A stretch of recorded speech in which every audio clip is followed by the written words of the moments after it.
Hello everyone. So in the last video we have seen the regularization.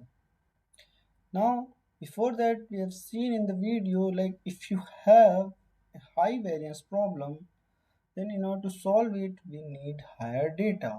Or if you have high bias problem, it is possible we do not have sufficient data, that's why our model is not trained well.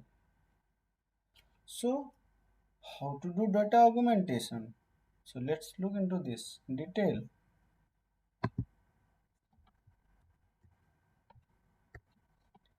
So the data augmentation is a technique that will add more data during the training and try to resolve the overfitting problem. Now, how you will get that data? So, why it is important here? Because it is possible in many domains data are very limited. Let's say the medical domain. And suppose you are dealing with a very specific disease where you have very few patients of that particular disease. In that case, your data is very limited. So you require some way to add more data to generate more data from the existing data.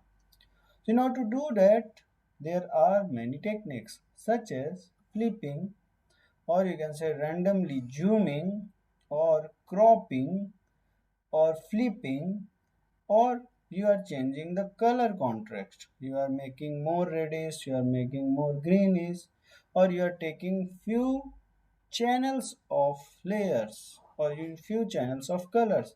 So suppose you have red, green and blue color. So might be if you draw blue color you have different color combination in the image. So in that way you are doing data augmentation.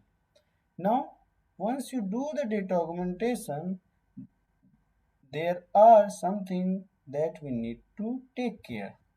For example, if you have this lady here, it's good, like you can rotate it, you can flip it, that will work well.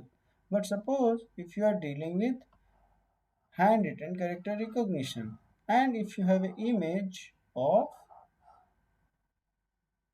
9, now suppose you rotate it 180-degree, then you will have an image of like 6.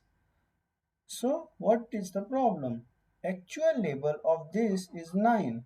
Once you rotate it, your label will remain 9. But now the image is 6.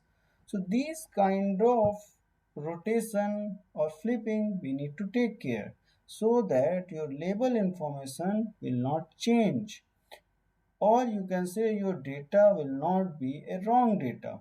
So while we'll do this data augmentation, we need to take care.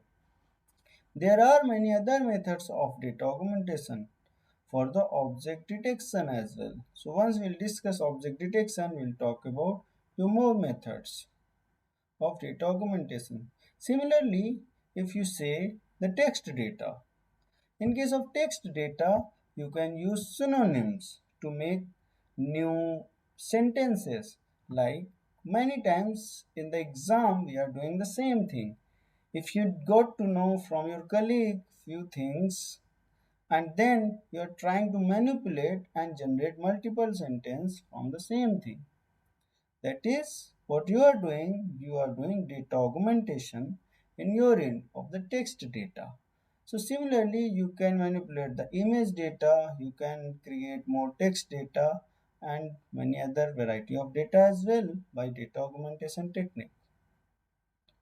Okay, thank you guys, that's it for data augmentation.